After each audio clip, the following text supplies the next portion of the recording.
Broadcasting live from the University of North Texas, this is NTTV News at Noon. Violence erupts in Mexico after the death of a cartel boss. President Trump announces an increase to his latest set of tariffs.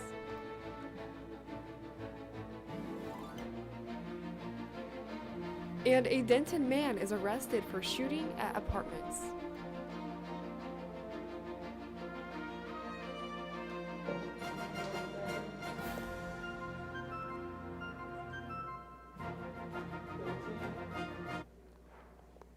Good afternoon, and thank you for joining NTTV News at Noon. I'm Gabriela Cruz.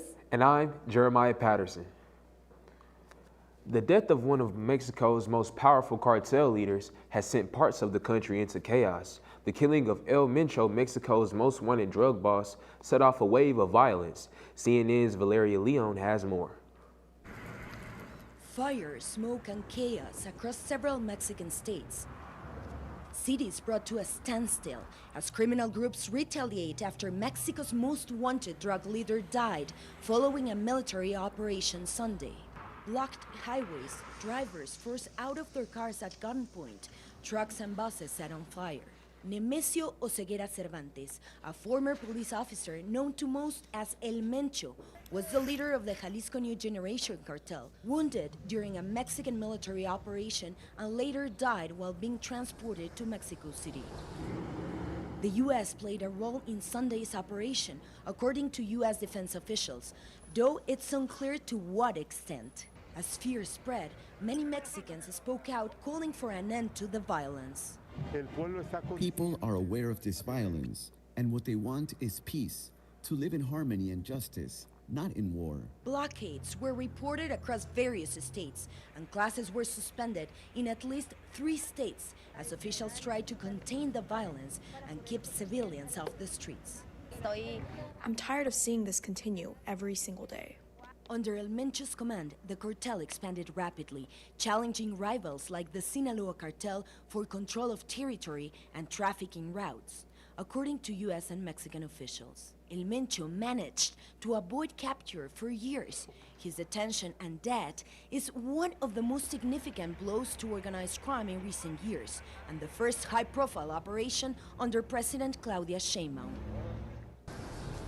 The fall of El Mencho may mark a major security milestone, but with tourism, foreign investment, and security for the 2026 World Cup at stake, the world is watching how Mexico handles what comes next. Valeria Leon, CNN, Mexico City. And that violence is not impacting not only Mexico, but travelers in the U.S. as well, including here in Texas, where multiple flights have been affected. Travelers caught in the middle say chaos unfolded so quickly. They didn't grasp the danger at first until signs of cartel retaliation appeared right in front of them. It's not unusual in Mexico. Just didn't think anything of it. Kept going, saw another car on fire. Like, okay, that's kind of weird. You saw the ground workers running around, going inside, like trying to hide, and then videos started popping up of like the airport people are running inside, and it happened to just be right in front of our gate. U.S. Secret Service agents shot and killed an armed man early Sunday after authorities say he breached a secure perimeter at President Donald Trump's Florida residence, Mar-a-Lago. According to the United States Secret Service, the man, identified as 21-year-old from North Carolina, trespassed onto the property at approximately 1:30 Sunday morning. Officials say the suspect appeared to be carrying a shotgun and a fuel can at the time of his encounter. He was pronounced dead at the scene. The Secret Service confirmed that President Trump and the First Lady were not in Florida at the time and were instead at the White House in Washington, D.C. Federal authorities are now investigating the suspects and background and motive. Investigators say this remains an active investigation and additional details are expected to be released as the inquiry continues. Leaders in Washington and around the world are reacting after President Donald Trump announced a 5% increase in global tariffs, raising them to a total of 15%. The back-to-back announcements come after the Supreme Court ruled Friday that sweeping emergency tariffs imposed last year were illegal. However, the ruling applies to only duties enacted under one specific law. In response, President Trump said he will now rely on legal authorities to keep the new tariffs in place. Under the law he's invoking, Congress must approve the duties within 150 days for them to remain in effect. Democrats are also calling for the refunds of tens of billions of dollars U.S. companies paid under last year's tariffs. President Donald Trump's approval rating among independent voters has hit a new low just days ahead of his State of the Union address. A new CNN poll conducted by the SSRS finds that just 32% of Americans believe President Trump has had the right priorities. 68% say that he has not paid enough attention to the country's most pressing issues. This survey was conducted last week among a random national sample of nearly 25 adults. Trump's overall job approval among young adults now stands at 36%. Support among Republicans remains higher, though, but still has declined, dropping to 49% following his address to Congress last year. You know, I thought it was cold here until I saw the picture of Marguerite's dog, Jenny. I'm right there with you, Gabriella. I was shivering this morning, but I can't imagine what it's like for her. Our weather anchor, Anna Glisson, has a look at that. And also, weather closer to home.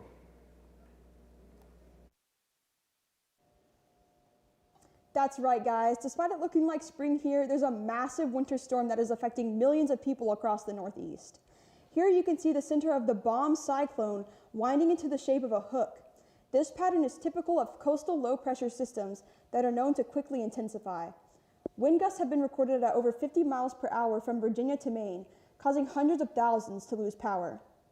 More than 10,000 U.S. flights have been canceled through Tuesday due to the storm. Here in Denton, though, we're moving into spring. Currently, we're seeing some sunny skies, which unfortunately are not helping our temperatures here as we are stuck in that low 50-degree area. We are seeing a nice, gentle 6-mile-per-hour breeze, which may be a little unpleasant with these lower temperatures. It's going to be bringing that, feels like, down to 49 degrees. Jumping ahead a few hours into tonight, however, we are seeing those temperatures drop down a few more degrees, but that wind speed is going to be sticking around the same speed there. If you're adamant about doing some activities tonight, a pair of gloves, a jacket, and a nice cup of hot cocoa might be a good idea.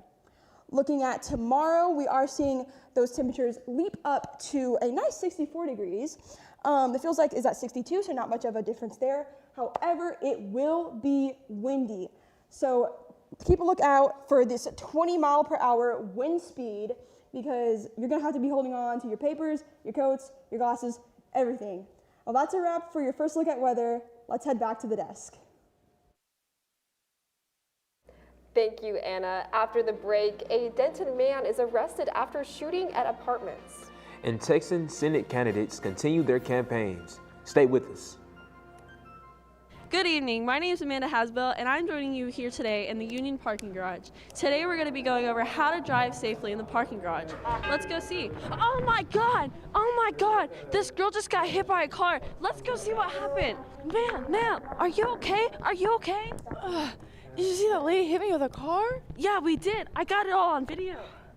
Oh my god. Let's go over here and talk about how we can prevent that. Yeah, not the hospital. Well, right now we're going to ask you a couple questions on how we can drive safely in the parking lot. What are ways that we can be aware of our surroundings? Oh, we can look both ways. Jenna, also, how about putting the distractions away?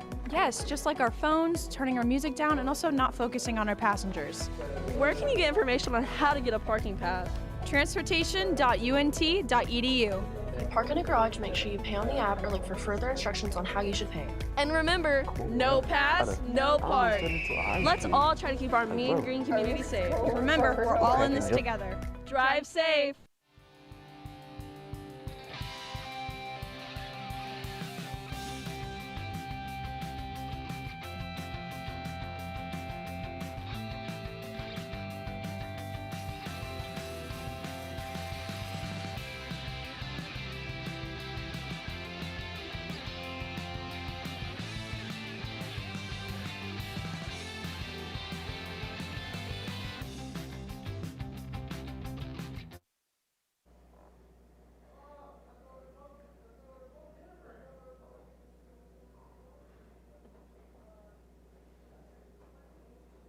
We have the latest on an arrest made over the weekend in connection to shootings at a local apartment complex.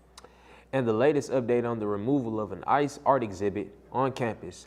Reporter Riley Oldenburg has the stories. Riley? Thanks, guys. Denton police has arrested a Little Elm man in connection with a targeted shooting at a Denton apartment complex last month. Police say Terrence DeAndre Metcalf, age 35, is accused of firing a gun during a disturbance with someone he knew. Officers responded to the 1700 block of Teasley Lane just before 4 p.m. January 20th, where they located 4 spent shell casings in a parking lot. No injuries were reported at the time, but in the days that followed, 2 vehicles were found to have been struck by bullets. Both were unoccupied. Police say Metcalf remains in the Denton County Jail with bail set at $5,000 for several charges. After Unity cancellation and canceled an anti-immigration enforcement art exhibit without stating a reason, faculty, students, and alumni were quick to speak out and denounce the removal as censorship, as the artist is a Mexican-American and his work showcased his experience of growing up in the U.S. while still staying connected to his cultural heritage. Karen Hutzel, the Dean of the College of Visual Arts and Design, told faculty that university policies are violated constantly in the current environment and that professors and staff couldn't rely on policies to be set in stone. In Hutzel's message to faculty and staff, she couldn't confirm whether a visitor or viewer lodged any complaint about the show. Hutzel said she expected the university's brand strategy and communications team to issue an approved statement, but that she didn't plan to respond to any media inquiries. It doesn't appear that the statement has been released, only that officials have publicly confirmed the exhibit was closed and a loan agreement with Boston University was terminated and the art would be returned. That's all I have. Back to you at the desk. Thank you. Representative Jasmine Crockett spent Sunday meeting at a church in El Paso, framing the political moment as part of a broader civil rights struggle. The reason that I am so humbled and I feel like this is the space for this moment is because right now it seems like there is a lot of evil that is stirring in the world. And so it only seems appropriate, especially since I feel like a lot of the evil that is raining down on us is coming directly from our own federal government. Also, as a PK, I always feel at home when I'm at church. But also as a civil rights lawyer, I know that the vast majority of movements as relates to civil rights and voting rights, that they were born right in churches. And right now, if we don't understand that we are in a modern day civil rights movement, then we just aren't paying attention. Crockett wasn't alone on the trail this weekend, and Lubbock State Representative James Tellerico struck a similar tone about division. Our country is so divided, we can't even share the Super Bowl anymore. 2 different halftime shows for 2 different Americas living in 2 different realities. Bad Bunny, one of my favorite artists, gave one of the best halftime shows of all time. And then I saw that Kid Rock, an artist that I grew up listening to, held a counter concert. I didn't know that was a thing. What would lead someone to protest that beautiful halftime show? And where does that come from? I think it comes from fear. Fear of the unknown. Fear of change. Fears we all struggle with. But there was nothing to be afraid of in that halftime show. Just joy and unity and love. Hey, Gabriella, how was the weather on the way to the studio? It was bad. I honestly almost slipped and turned into an ice cube. Let's go ahead and see if our weather anchor, Anna Glisson, can tell us more. Anna?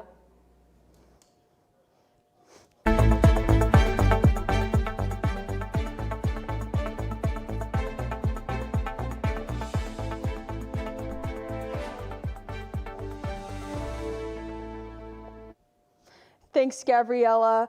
Well, tomorrow we are definitely going to be seeing some warmer weather, but unfortunately today we are stuck in those low 50s. Let's go ahead and take a look at what our neighbors are seeing here as well.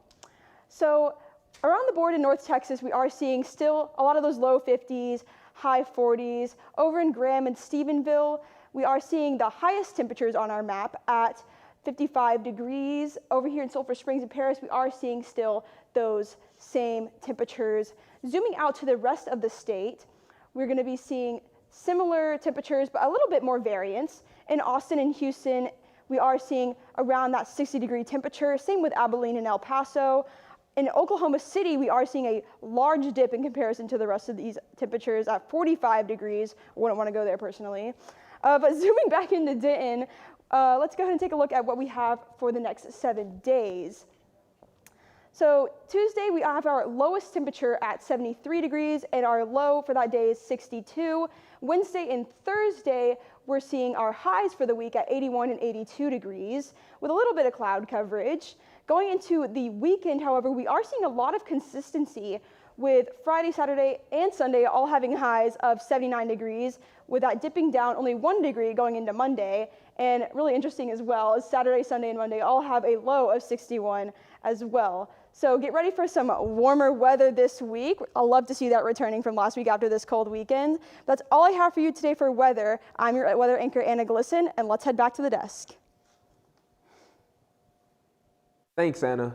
Amid the destruction in Gaza, some Palestinians are finding brief moments of normal life, returning to one of the region's most beloved sports. CNN's Christina McFarland shows how soccer is offering a rare sense of hope. A battered soccer field amid a wasteland of ruin in Gaza City. For the first time in 2 years, Palestinians are playing again. Determined to get back on the pitch after a devastating war. أكيد الأمل جزء أساسي من حياة الإنسان، يعني الواحد مجرد ما يشوف صورة الملعب ما بين كل الركام هذا وما بين كل الردم ترجع له النفس بترجع له الأمل إنه يرجع ينشط بالرياضة في قطاع غزة. The Palestine Football Association and Gaza's soccer clubs cleared rubble from a destroyed building that had collapsed onto this half-size pitch, restoring it to life and using it to host friendly tournaments. The ravaged landscape, a reminder that life beyond the pitch remains fragile and uncertain. But for these young fans, it's a momentary escape to life as it used to be. Climbing over broken and collapsed buildings just to get a better view. الملعب هذا كل ما يحيطه دمار، الملاعب كلها طبعا اتدمرت، لكن رغم هذا بنحاول انه نصنع إرادة بأقل القليل، أقل الموجود. Since October 2023, more than 550 soccer players have been killed in the war, the majority by Israeli strikes, and more than 130 facilities destroyed, according to the Palestine Football Association. 4 months into the ceasefire, and the territory has seen almost no reconstruction. Most people still live in makeshift tents without enough food or clean water. But for these players, returning to the game is an act of resilience, a way to bring joy and life back to Gaza. الدمار لا يمنع المستقبل، فبناء المستقبل جاري وإن شاء الله هذه البطولة تكون فاتحة لبطولات ثانية بإذن الله. Christina McFarland, CNN, London. Up next, a recap on last night's BAFTA Awards. And a look at a TWU exclusive exhibit when we come back.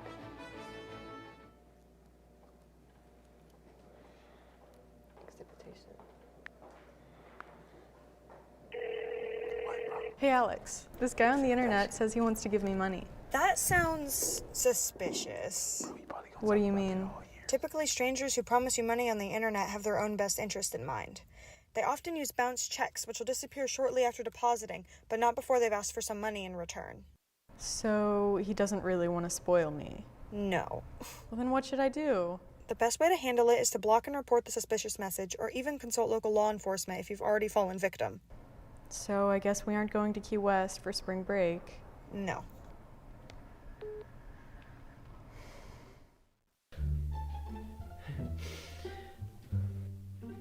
What's wrong? Are you stuck in your paper? Pretty much. I haven't written anything in like an hour. Why don't you check out the Writing Center at UNT? Well, how do I meet up with them? All you have to do to make an appointment is visit the Writing Center's website and either call the number or email writingcenter@unt.edu. The appointment is 30 minutes long, and the trained tutors will be able to help with brainstorming, correcting grammar, ensuring clarity, and a wide range of services. They also do walk-in appointments. That sounds awesome. I'm gonna check them out. So, when's this paper due? 30 minutes.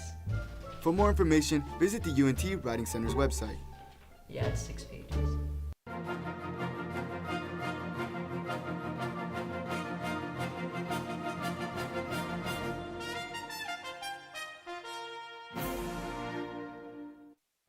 From red carpets across the pond at the BAFTAs to historic gowns right here in Denton, fashion is making headlines.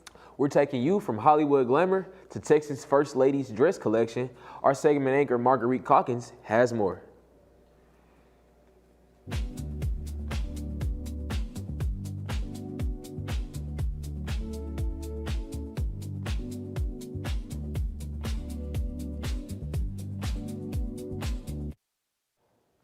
Thanks, Jeremiah. The stars were out in London for the annual British Academy Film Awards.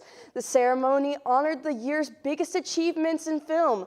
Celebrities dazzled on the red carpet before emotional speeches and surprise wins took center stage. One battle after another dominated, winning Best Film and several top honors. In the acting categories, Robert Aramayo won Best Leading Actor for his role in I Swear, and Jessie Buckley took Best Leading Actress for Hamnet. Sean Penn Best Supporting Actor for One Battle After Another, and Wonmi Mao-saku was named Best Supporting Actor for Sinners. The BAFTAs are considered one of the most important nights of the award season, and often give a preview of what we might see at the Oscars. Texas Women's University is home to Texas's First Lady's Historic Gown Collection, a unique exhibit showcasing nearly 6 original dresses. I have more with the story. The Black Women's University is home to the Texas First Lady's Historic Gown Collection. These 11 gowns span over a century, showing the style, grace, and legacies of the women who shaped the state. So the gowns were actually a project from the Texas Society of the Daughters of the American Revolution, and it was their state regent, Marion Day Mullins. She was the regent in the 1930s, in the late 1930s. She'd made a visit to Washington, D.C. She'd visited the Smithsonian, and she had seen their collection of our national First Ladies' dresses. And each state regent does a project. And she decided that that inspired her. She wanted to do a project to collect Texas's First Ladies. So they began this, and it was very popular, very successful. And once it was collected, decided that it needed a home. Walking through this exhibit, each gown tells a story, not just of fashion, but of the women behind Texas's history. From the 1800s to today, each of these gowns connect their visitors to the past. I do think that viewing these collections would change how people see history, just because it puts more things into perspective of how people maybe, like the norms of the times. With every stitch, these gowns celebrate the grace, compassion, and influence of Texas's First Ladies. And with new pieces added each year, the collection continues to bring history to life for every visitor. With NTTV News, I'm Marguerite Calkins. TW has really shown evolution of the First Lady's fashion. That's all from me. Back to you, Jeremiah. Thanks, Marguerite. Continuing with UNT events, it was a close one for the men's basketball team last night. Yes, and the Winter Olympics officially has come to an end this weekend. Our sports anchor, Maria Gonzalez, has more with all of the details. Maria? Thanks, Gabriela. I will be back with all of the information on last night's basketball game and the end of the Olympics after the break. The do's and don'ts of the Pole Rec Center. See that man over there? Please do not hog weights. Instead, do this.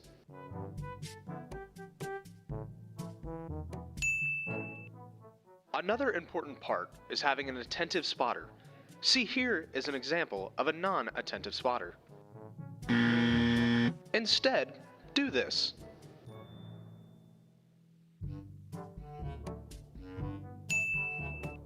Now we head to the track, which should be pretty easy, just it's important to pay attention to the way the track goes. Remember to wipe down the equipment after you're done using it. The towels are provided by the gym, so it's pretty easy to wipe down the equipment when you are done. Thank you for using the Pole Recreation Center.